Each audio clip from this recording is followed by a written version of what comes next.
Boa noite. Quero saudar os irmãos da Igreja Batista Nova Aliança, né? E nós estamos aqui em mais um culto online, desde que nós não retornamos ainda ao nosso templo na Rua Dracena 184, na Vila Olímpia. Então aqui continuamos, né? Nós vamos começar com a palavra de oração. Vamos ler uma passagem bíblica que está no livro de Miqueias, né, o primeiro capítulo ali de Miqueias, e depois vamos cantar mais um hino e vamos pregar a palavra do Senhor. Hoje estamos começando uma nova série, né, Encontrando a Paz. Então vamos orar? Senhor nosso Deus, nosso amado Pai, nós estamos aqui reunidos confiados no nome do nosso Senhor e Salvador Jesus Cristo e pedimos que o Senhor possa perdoar os nossos pecados, nos purificar de toda injustiça e preparar o nosso coração para cantarmos louvores, para ouvirmos a palavra do Senhor, que o Espírito do Senhor possa falar aos nossos corações e a mensagem possa então ficar gravada em nossos corações, ser usada pelo Espírito do Senhor a bem das nossas vidas. Pai, oramos por isso, já pedindo por isso, já agradecidos e confiados no nome de Jesus, no nome dele oramos. Amém. Tem um cântico do Voz de Melodia, né? Eu vi aqui agora, estava passando pelas folhas aqui. Cristo volta, aleluia, talvez seja conhecido de alguns irmãos, né? Vou cantar uma estrofe dele, a primeira e a terceira. Será de manhã, no começo do dia, será quando a luz pelas trevas penetra, e Cristo há de vir com os anjos da glória, para enfim vir buscar os seus. Ó Jesus Salvador, Senhor, quando vamos cantar, Cristo volta, aleluia, aleluia, amém, aleluia, amém. Será de manhã ou será pela tarde? Também pode ser que as trevas da noite se tornem na luz desse brilho de glória, quando Cristo buscar os seus. Ó Jesus Salvador, Senhor, quando vamos cantar, Cristo volta, aleluia, aleluia, amém, aleluia, amém. Amém, irmãos? Vou parar por aqui, que já errei uma parte de uma estrofe ali, mas é um hino maravilhoso, né? Que nos fala sobre a volta do Senhor Jesus. Tem um outro hino, né? Que é Não Temerei. Eu sei que eu já cantei várias vezes, mas ele vai, né, de acordo com a nossa mensagem hoje.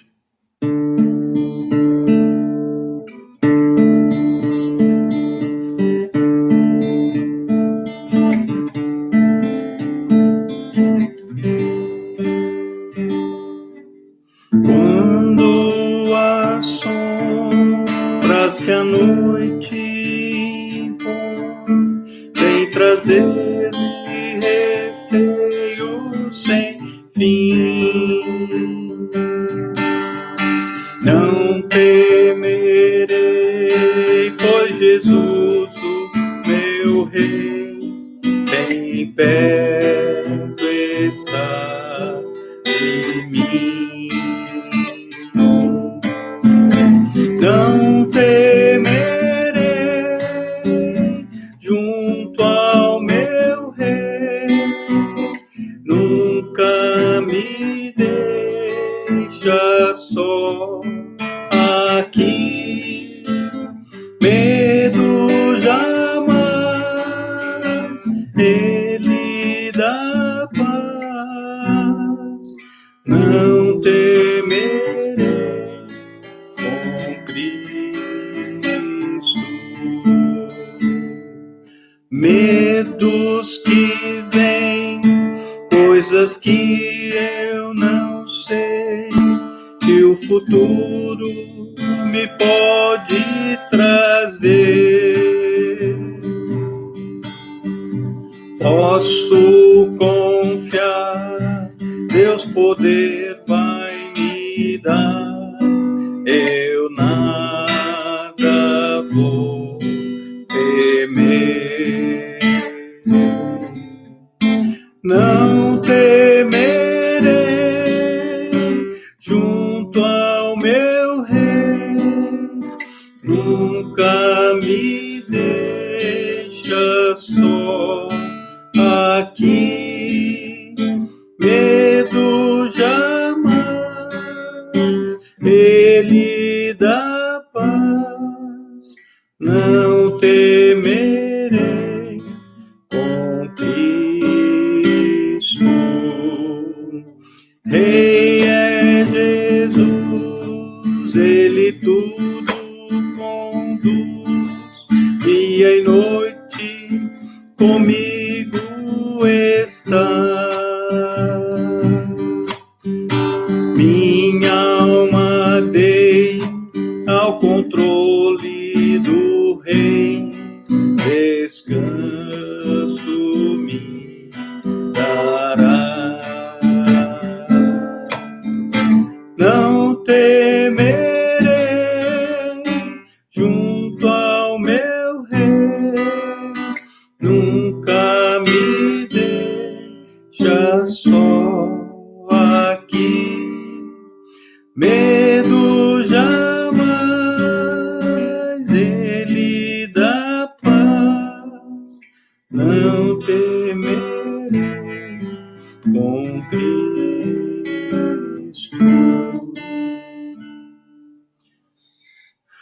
Porque Deus não nos tem dado espírito de covardia, mas de poder.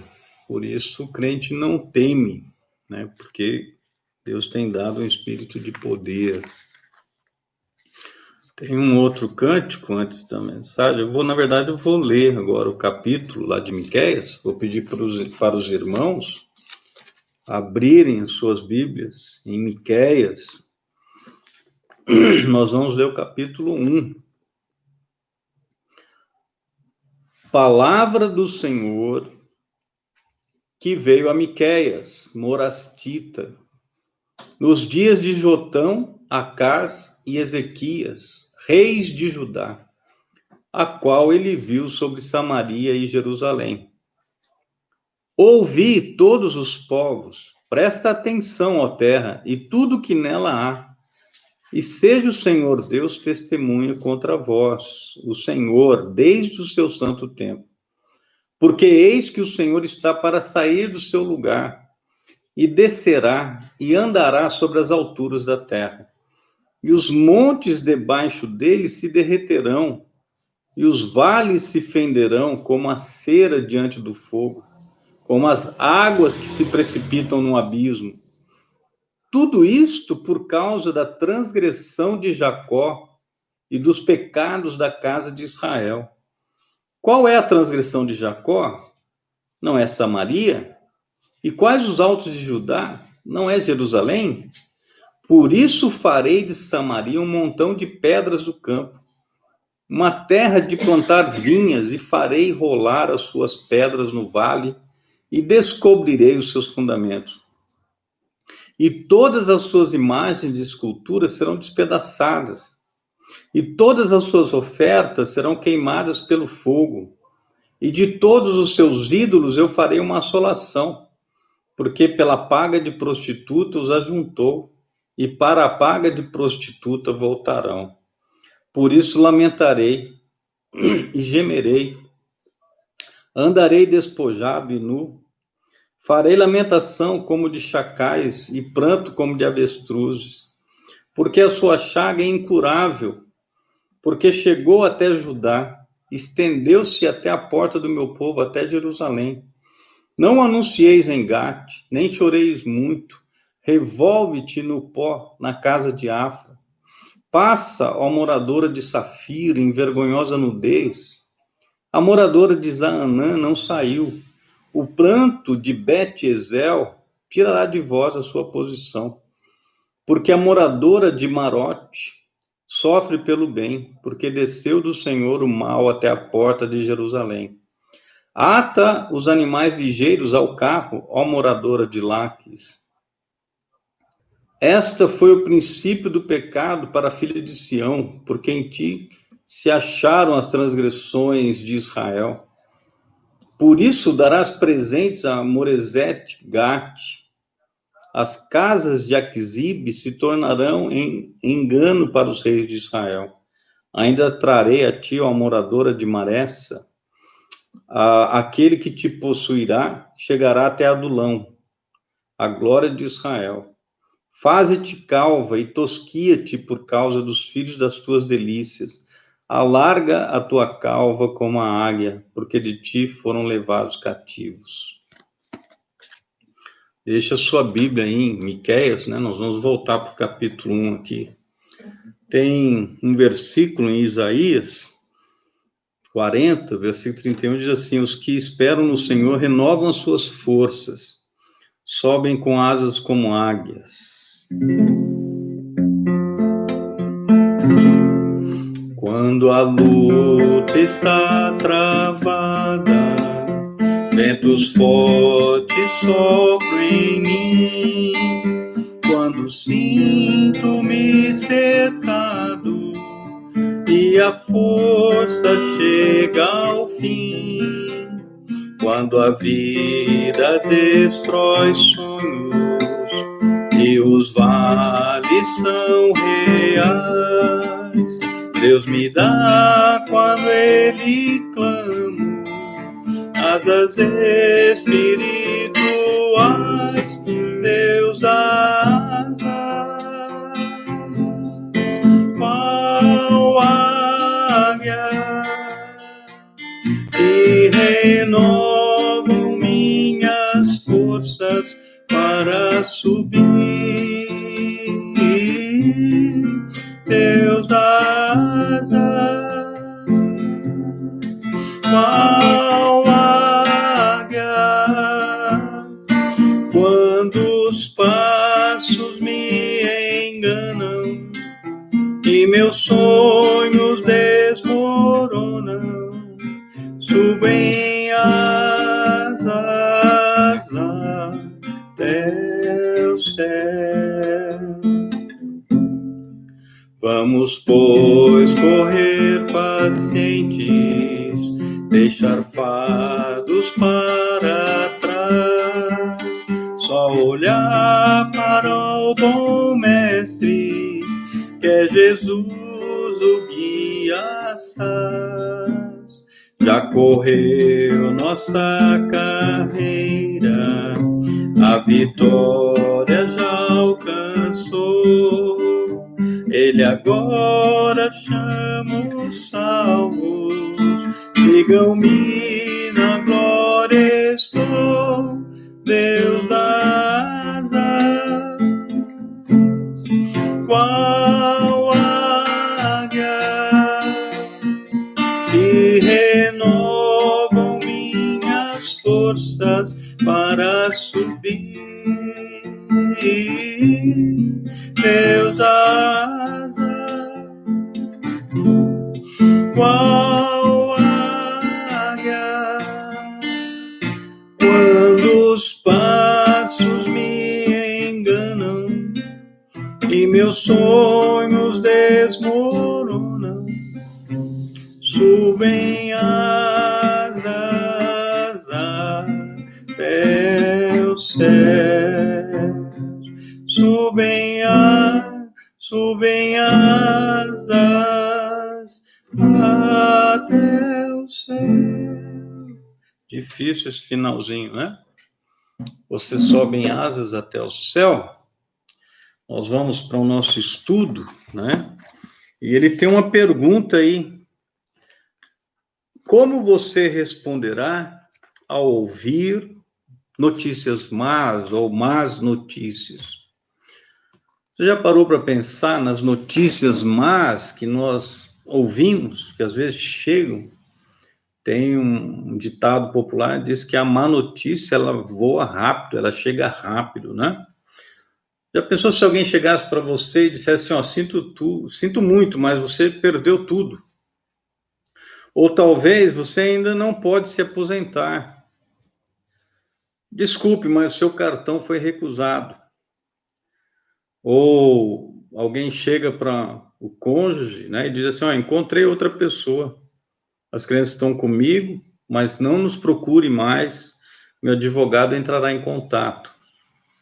Ou o médico que chega e fala assim, ó, é pior do que pensávamos. O câncer progrediu. Você tem 6 semanas, na melhor das hipóteses. Ou, de repente, você está na sua casa e escuta assim, né? Às vezes aquele chamado da televisão diz assim, ó, este é um anúncio de emergência. Um ciclone ou um incêndio florestal, né? Um ataque aéreo, né? Atingirá sua localidade em 15 minutos.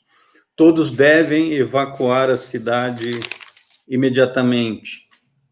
Aí a pergunta é qual seria a sua reação? Ou qual será a sua reação se você ouvir alguma notícia má como essas, né, como essas que nós mostramos aqui?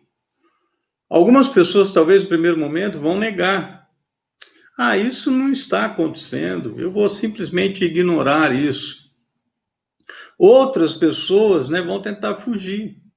Ah, eu vou aproveitar, vou fazer aquela viagem que eu sempre quis. Ah, eu não vou mais atuar nessa área. Ah, eu vou tentar outro caminho, né? Já que eu não posso aposentar. Alguns vão lutar, só por cima do meu cadáver. Pode vir. Outros transferem, né? Vão transferir. Ah, ele é um homem, não sabe o que está falando. Ela é uma mulher, não sabe o que diz. Olha quantos anos tem, né? Muito jovem. Como é que ele pode me ensinar alguma coisa? Ele é gordo. Ah, ele é magro. Ele é rico, ele é pobre, né? Ou é feio, é bonito, é inteligente. O que ele saberia, né? Vamos tentar transferir isso. E alguns vão implorar, ó, por favor, eu posso mudar isso, eu posso pagar um pouco, só me dê mais algum tempo, né? Me dê mais tempo aí. E tem aqueles que desistem, vão desistir. Vão chegar assim, ó, vamos comer, vamos beber, vamos buscar a felicidade, isso é o que importa, porque amanhã morreremos. Hoje nós vamos olhar, né, para o livro de Miqueias, capítulo 1. E o povo de Deus aqui, né, recebeu más notícias. Deus está zangado com eles. E ele promete destruir as suas cidades, Samaria e Jerusalém, né, e Judá. Né? Na verdade, aí você vai perceber que as cidades estão condenadas.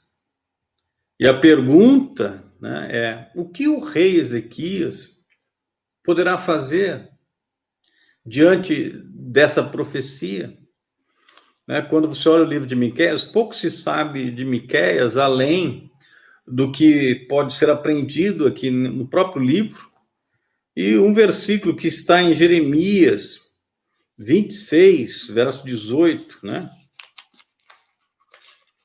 Se você abrir em Jeremias, né, versículo 26, versículo 18, Jeremias 26,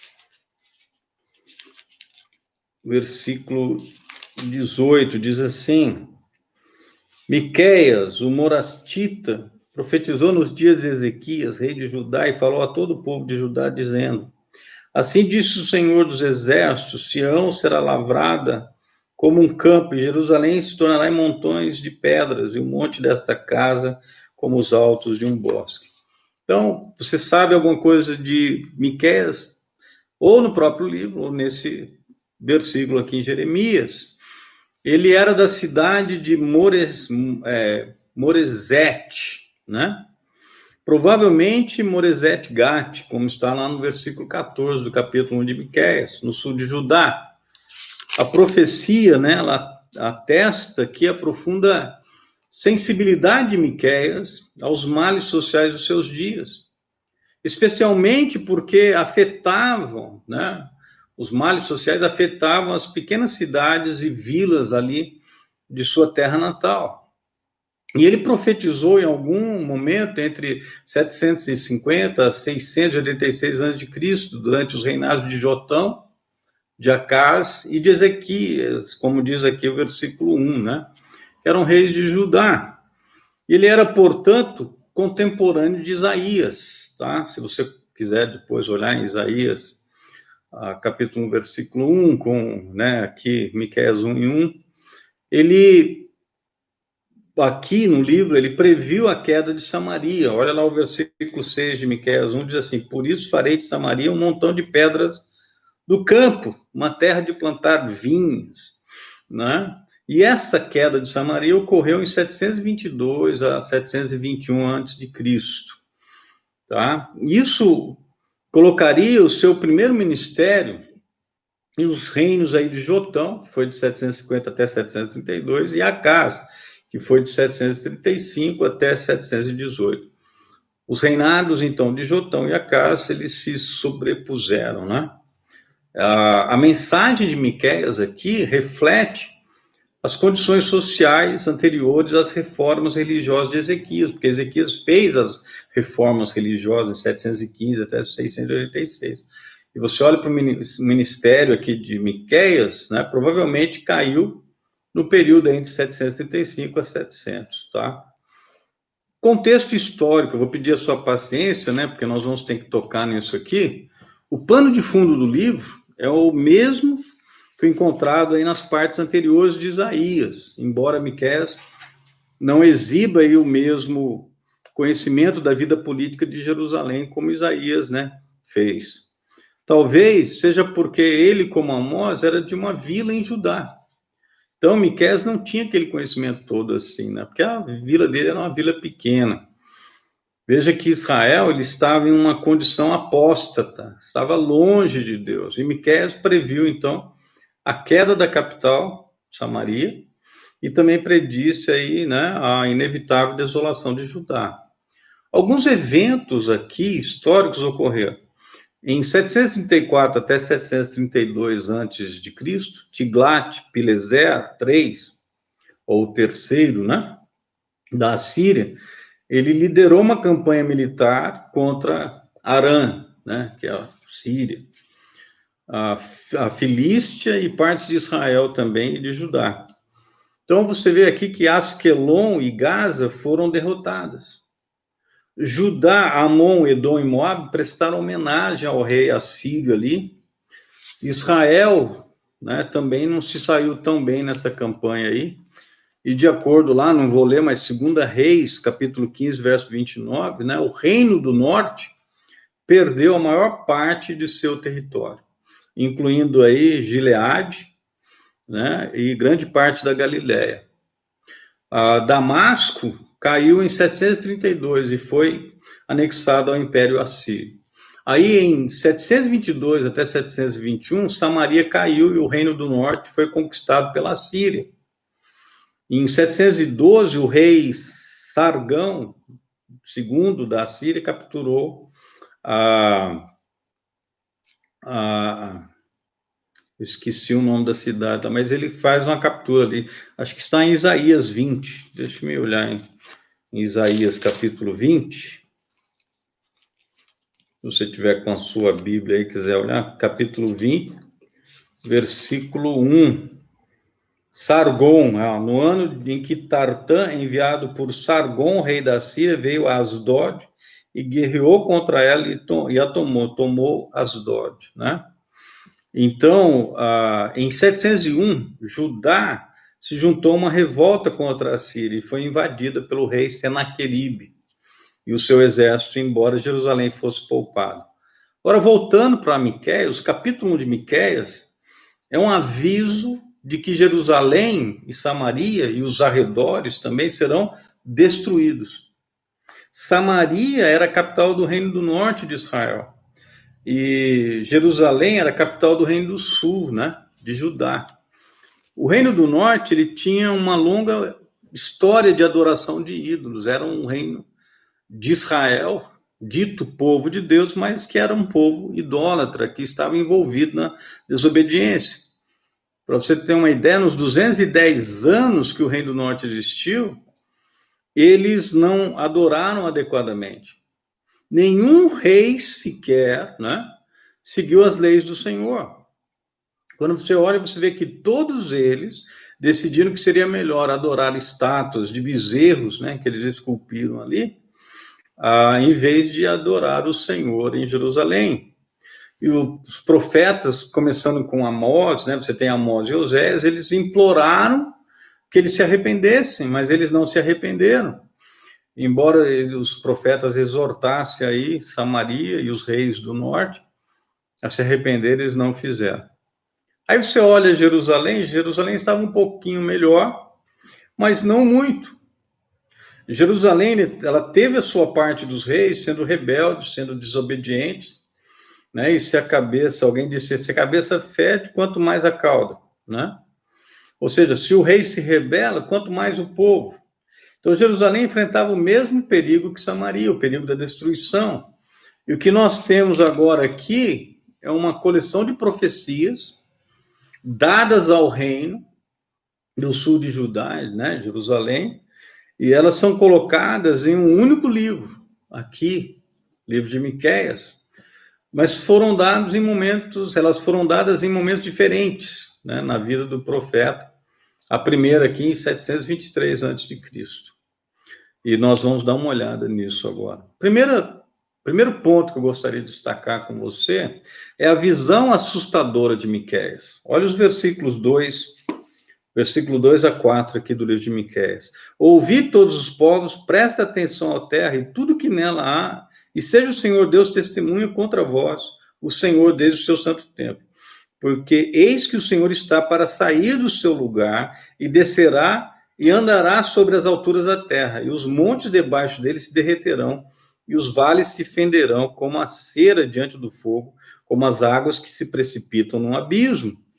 A visão assustadora de Miqueias, o livro de Miqueias abre com uma profecia sobre o achatamento da terra.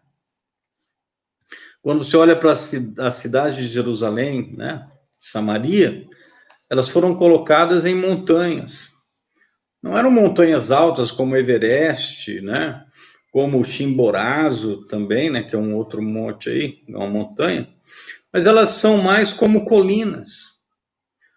Só que eram colinas difíceis de acessar, né? Se necessário, por exemplo, um exército que fosse atacá-las. Elas foram colocadas, né, nessas colinas por uma questão de segurança, né? Se um exército atacasse ali, ele precisaria se defender ou enfrentar defensores de cima. Só que também havia um aspecto religioso, um significado religioso ali. Porque pensa-se que as montanhas, né, aproximam mais as pessoas de Deus, vamos dizer assim, elas estão mais próximas de Deus, tem esse costume de orar no monte, né? A pessoa tem aquela sensação de estar mais próxima ali de Deus. Então tem esse lado religioso, pelo menos as pessoas pensam.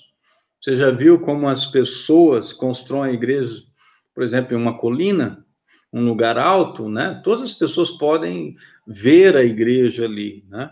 A imagem aqui que Miqueias está retratando é do Senhor pisando nas cidades.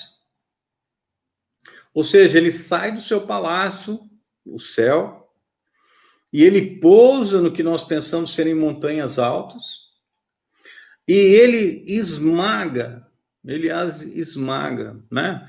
Ele derruba ali totalmente aquelas montanhas, pisando sobre elas. Às vezes ele tem um achatamento ali. As grandes montanhas viram água, espalhando-se como se fossem lago debaixo dos seus pés. Diz aqui, tais são os lugares altos das montanhas que os homens estabeleceram suas cidades, né, seus edifícios religiosos, né, que estavam lá aparentando segurança. Aí Deus vem e destrói. Esse é o primeiro ponto da profecia, o achatamento das montanhas, das cidades. Deus fazendo isso. Segundo ponto, 2 cidades em estado terminal. Ou seja, a ira de Deus contra Samaria e contra Jerusalém. Versículos 5 a 9. Tudo isto por causa da transgressão de Jacó e dos pecados da casa de Israel. Qual é a transgressão de Jacó? Não é Samaria? Quais os altos de Judá? Não é Jerusalém? Por isso farei de Samaria um montão de pedras do campo, uma terra de plantar vinhas, farei rolar suas pedras no vale, descobrirei os seus fundamentos e todas as suas imagens e esculturas serão despedaçadas. Todas as ofertas serão queimadas pelo fogo, e de todos os ídolos eu farei uma assolação, porque pela paga de prostituta os ajuntou, e para a paga de prostituta voltarão. Por isso lamentarei e gemerei, andarei despojado e nu, farei lamentação como de chacais e pranto de avestruzes, porque a sua chaga é incurável, porque chegou até Judá, estendeu-se até a porta do meu povo, é Jerusalém. Aí você vê aqui essa situação. A questão que se faz necessária é por quê? Por que Deus faz? Por que Deus desce a montanha com raiva? Por que Deus achata, né, as montanhas? E você vê aqui que a razão é por causa dos seus pecados. Essas cidades se tornaram sinônimos, né, de rebelião e de pecado. Veja que Jerusalém é chamada de lugar alto. Quando você vai estudar essa questão dos lugares altos na Bíblia, você vê que elas eram sinônimos de idolatria, sabe? Eram típicos aí, né? Lugares típicos de culto pagão. Os pagãos, né, estabeleciam esses lugares de culto nos lugares altos e ali praticavam idolatria, né, com atos imorais, inclusive. Ele fala do pagamento da prostituta aqui. Deus está chamando Jerusalém, o lugar que ele disse ali que ele colocaria o nome dele, onde deveriam se oferecer sacrifícios a ele, o lugar onde ele habitava, digamos assim. Ele chamou a cidade de Davi, que levava o seu nome, de um lugar alto, um lugar de culto pagão, de prostituição. E as pessoas que ouviam isso ficavam ofendidas e se preocupavam. Geralmente, né, em questão de desobediência, Samaria estava à frente de Jerusalém. Samaria tinha líderes como Acabe e Jezabel. Se você lembrar da história, você vai ver o que aconteceu na época de Acabe e Jezabel. Veja que Samaria será pisado, os ídolos pulverizados, as estátuas quebradas. A sua adoração era nada menos do que prostituição, tanto no sentido literal como no sentido metafórico. Por isso a cidade, os seus templos seriam destruídos. Todas as riquezas retiradas para serem usadas por outras nações, né, em uma prostituição ainda pior, né? A Síria levaria toda a riqueza e usaria lá nos cultos, né, pagãos, onde envolvia ainda mais imoralidade. E por isso, né, é por isso que aconteceu com Samaria por volta de 723 a.C., exatamente o que Deus disse. Samaria ela foi destruída pela Síria. O reino do norte de Israel, né, as 10 tribos, não existiam mais, porque elas foram levadas para outras terras. E lá casaram-se com outras nações. Se você quiser olhar isso lá em 2 Reis 17, e aí você vê porque os judeus não se davam com os samaritanos, por conta dessas 10 tribos terem sido levadas, casamentos mistos e tudo mais ali, tudo de valor daquela cidade foi levado para Samaria. E isso me traz aqui ao nosso terceiro ponto. Miqueias lamenta a catástrofe que iriam acontecer com Samaria e Jerusalém, mas também aqui ainda viria, que seria até pior. Versículos 8 e 16, né? Eu já li com vocês aqui, vocês podem perceber que ele menciona várias cidades que estão ao redor da cidade dele, que sofreriam. Algo pior do que as 10 tribos do Reino do Norte terem sido levadas cativas. Seria algo mais terrível, que faz Miqueias, vamos dizer assim, até se despir e se curvar como um chacal, né? Uivando ali, ele se dispôs a fazer, porque a dor era terrível, o lamento era terrível, porque o destino que eles teriam em breve seria pior do que o primeiro. Os pecados de Samaria chegaram a Jerusalém. Aquilo que Samaria praticava de forma habitual foi experimentado, foi conhecido, experimentado por Jerusalém. E o castigo de Samaria, né, chegou então aos portões de Jerusalém. Ali, nós olhamos a história, em 701 a.C., o exército assírio chegou aos próprios portões de Jerusalém ali. Para uma notícia triste, terrível.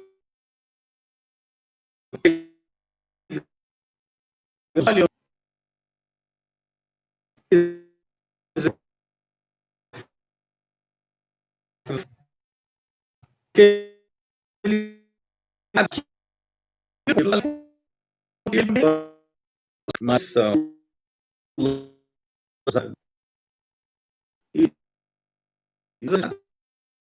sofri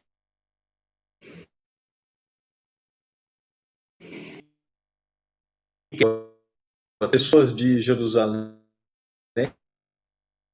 como era difícil a Deus também. Gat, né, significando lamento. Você olha Ofra, é rolar. Safir é uma cidade bonita, mas ele fala que essa cidade estava despida, nua, não tinha. Ezel quer dizer a proteção é tirada. O Senhor não se arrependeu do mal que falaram contra eles. Nós fazemos um grande mal contra as nossas almas. É lamentável que você vê 100 anos depois, Jeremias tendo que pregar a mesma mensagem. Miqueias era o profeta modelo, declarando a má notícia. Ezequias era o ouvinte modelo, né? Aquela pessoa que ouve a palavra de Deus e se arrepende, né? E pede para que Deus mude aquela situação toda. Eu quero concluir a nossa mensagem hoje fazendo uma pergunta para você. O que você vai fazer quando vier a má notícia? O que você vai fazer quando alguém chegar para você trazendo algo que você não queria ouvir? Que a resposta de Ezequias foi lógica, né? Ele implorou não a Senaqueribe, mas ao Senhor. E hoje nós enfrentamos uma coisa que é terrível também, a nossa própria morte, né? A menos que Jesus volte, hoje nós vamos enfrentar, todos nós vamos enfrentar a morte. No final, todo mundo morrerá. Ninguém sai vivo, a não ser que seja vivo quando Jesus voltar. A morte é o grande nivelador. Rico ou pobre, velho ou jovem, magro ou gordo, bonito ou feio. E depois da morte, a Bíblia é clara, é céu ou inferno. Mas alguém dirá que falar inferno está em moda, não está na moda hoje em dia. Só que a Bíblia fala sobre isso. Jesus falou sobre isso. E nós falamos também. Sabe, quando você olha no inferno, um lugar de absoluto desespero, de solidão, ali no pecado que não foi perdoado, porque a pessoa não entregou a sua vida a Jesus Cristo, por isso não teve o perdão. Um lugar onde a presença de Deus é sentida apenas em sua ira, onde a Bíblia diz que o verme não morre, o fogo não se apaga. Então, é um lugar horrível de se contemplar, terrível até de se suportar. Sabe o que é pior? Não ficará vazio. Vou olhar aqui em Mateus capítulo 7. Mateus capítulo 7, do versículo 13 até o 15, diz assim: entrai pela porta estreita, porque larga é a porta espaçosa, o caminho que conduz à perdição, e muitos são os que entram por ela. E porque estreita é a porta, apertado o caminho que leva à vida, e poucos há que a encontrem. Acautelai-vos, porém, dos falsos profetas que vêm até vós, ovelhas, mas são lobos devoradores. Pregando porque as pessoas querem ouvir. Pregamos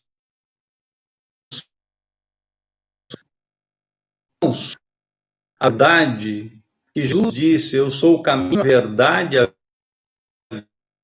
Ninguém vem ao Pai senão por ir ao céu, só por Jesus. Ele diz: eu sou a porta. Ele é a porta que conduz ao céu. Então você precisa entregar a sua vida a ele. Se a esperança lá de Ezequias pôde ser encontrada em Isaías 37, como nós lemos, nossa esperança em uma situação desesperadora, como a morte, por exemplo, ou a possibilidade do inferno, ela pode ser encontrada em Romanos capítulo 10, do versículo 8 ao 13, que eu vou ler agora. Romanos capítulo 10, versículos 8, 9, 10, 11, 12, 13. Diz assim, deixa eu abrir aqui em Romanos capítulo 10, versículo 8, diz assim: mas que diz, a palavra está junto de ti, na tua boca e no teu coração, esta é a palavra da fé que pregamos. A saber, se com a tua boca confessares ao Senhor Jesus, em teu coração creres que Deus o ressuscitou dentre os mortos, serás salvo. Visto que com o coração se crê para a justiça e com a boca se faz confissão para a salvação. Porque a Escritura diz, todo aquele que nele crê não será confundido, porquanto não há diferença entre judeu e grego, porque um mesmo é o Senhor de todos, rico para com todos que o invocam. Porque todo aquele que invocar o nome do Senhor será salvo. Sabe a resposta? Venha ao Senhor Jesus Cristo. Arrependa-se dos seus pecados. Creia no Senhor Jesus, né, que Ele ressuscitou, que Ele está vivo e que Ele voltará para buscar você e levar você ao céu. Essa é a mensagem da palavra de Deus. Se você confessar Jesus como seu Senhor, você será salvo. Você terá vida eterna. Você não padecerá eternamente no inferno. Então, o que você fará quando ouvir a má notícia? A má notícia é clara. Portanto, como por um só homem entrou o pecado no mundo e pelo pecado a morte passou a todos os homens porque todos pecaram. Então, é uma realidade nossa. Romanos também diz, no capítulo 6, verso 23, que o salário do pecado é a morte. Né? Esse é o salário, o preço que você tem que pagar. Mas lá também diz, o dom gratuito de Deus é a vida eterna em Cristo Jesus. Então você precisa entregar a sua vida a Jesus, confessando como seu Senhor, e você será salvo.